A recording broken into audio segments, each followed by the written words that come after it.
آج فاروق احمد خان کے لیے ایک خوشی کا دن تھا۔ ایڈمنسٹریٹر حیدرآباد مقرر ہوئے تھے۔ الیکشن کمیشن سندھ نے اس معاملے پہ نوٹس لیا ہے اور انہوں نے لوکل گورنمنٹ کو اس حوالے سے شکایت کی ہے خط کے ذریعے۔ بسم اللہ الرحمن الرحیم۔ السلام علیکم، میں ہوں فیاض اوان اپنے آفیشیل یوٹیوب چینل اور ایشین نیوز کے پلیٹ فارم سے۔ دوستو، آپ سب کو پتہ ہے کہ میں زیادہ تر جو بات چیت ہوتی ہے میری، میں جن موضوعات پہ بات کرتا ہوں اس میں بیسکلی جو خبریں ہوتی ہیں وہ سندھ سے ریلیٹو ہوتی ہیں، اور سندھ سے ریلیٹو جو خبریں ہوتی ہیں اس پہ تھوڑی بہت لب کشائی کر لیتا ہوں۔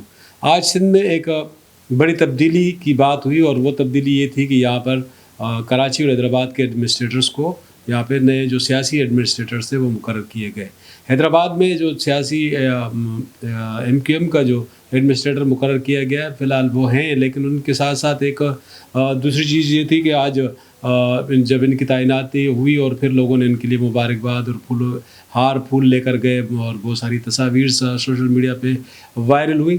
اس کے ساتھ ساتھ پھر الیکشن کمیشن سندھ نے بھی نوٹس لیا اور انہوں نے لوکل گورنمنٹ کو ایک نوٹس جاری کیا، اور انہوں نے کہا ہے کہ انتخابات چونکہ 15 جنوری کو ہیں دوسرے مرحلے کے، تو دوسرے مرحلے کے انتخابات میں جو کہ 15 جنوری کو ہونے کراچی اور حیدرآباد میں، تو ان حالات میں اس موقع پر کسی کو سیاسی ایڈمنسٹریٹر مقرر نہیں کیا جا سکتا، نہ ہی تبادلہ کیا جا سکتا ہے۔ تبادلوں کے پوائنٹس کو لے کر انہوں نے لوکل گورنمنٹ سے، الیکشن کمیشن نے لوکل گورنمنٹ سے اس کی شکایت کی اور نوٹس لینے کو کہا ہے۔ اب آج یہ سلسلہ تھا حیدرآباد میں فاروق احمد خان جو کہ 18 گریڈ کے آفیسر ہیں، اور ان کو یہاں پہ ایڈمنسٹریٹر تعینات کیا گیا، اور شہر کے جو سیاسی لوگ تھے یا دیگر طبقات تھے انہوں نے ان کو مبارکباد دی، لیکن الیکشن کمیشن سندھ نے اس معاملے پہ نوٹس لیا ہے اور انہوں نے لوکل گورنمنٹ کو اس حوالے سے شکایت کی ہے خط کے ذریعے۔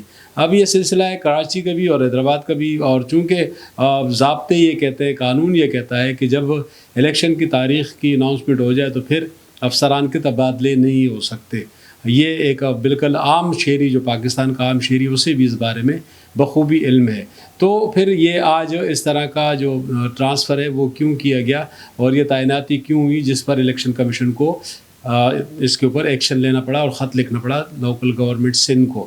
تو یہ ایک سلسلہ ہے اور آج کی بڑی خبر ہے تعیناتی اور پھر اس کے اوپر نوٹس، اور وہ بھی الیکشن کمیشن کا۔ تو یہ بھی ایک معاملہ لگتا ہے کہ اب یہ جو ہے معاملہ کھٹائی میں جائے گا۔ بہرحال میری ذمہ دار جو ہے ایم کیو ایم کے آگے ذمہ دار ہیں، ان سے میری بات ہوئی تو انہوں نے کہا کہ اب اس کے اوپر تو کوئی واضح بات نہیں کی جا سکتی۔ انہوں نے ایک پوائنٹ کی طرف اشارہ کیا ہے جس کے اوپر آپ دیکھیں گے کہ کل اس کے اوپر کیا جو ہے سندھ گورنمنٹ کا لیگل اس کے اوپر کیا ان کا موقف آتا ہے۔ اس کے لیے کچھ انتظار کرنا پڑے گا۔ بہرحال آج فاروق احمد خان کے لیے ایک خوشی کا دن تھا۔ ایڈمنسٹریٹر حیدرآباد مقرر ہوئے تھے، ہار پھول لوگوں نے ان کے لیے، اور آج ان کی میڈیا سے بھی ٹاک تھی، بات چیت کرنی تھی ان کو، لیکن چونکہ یہ لیٹر آیا، خط آیا، اس کے بعد سے معاملہ رک گیا۔ اب دیکھتے ہیں کہ آگے اونٹ کس کروٹ بیٹھتا ہے۔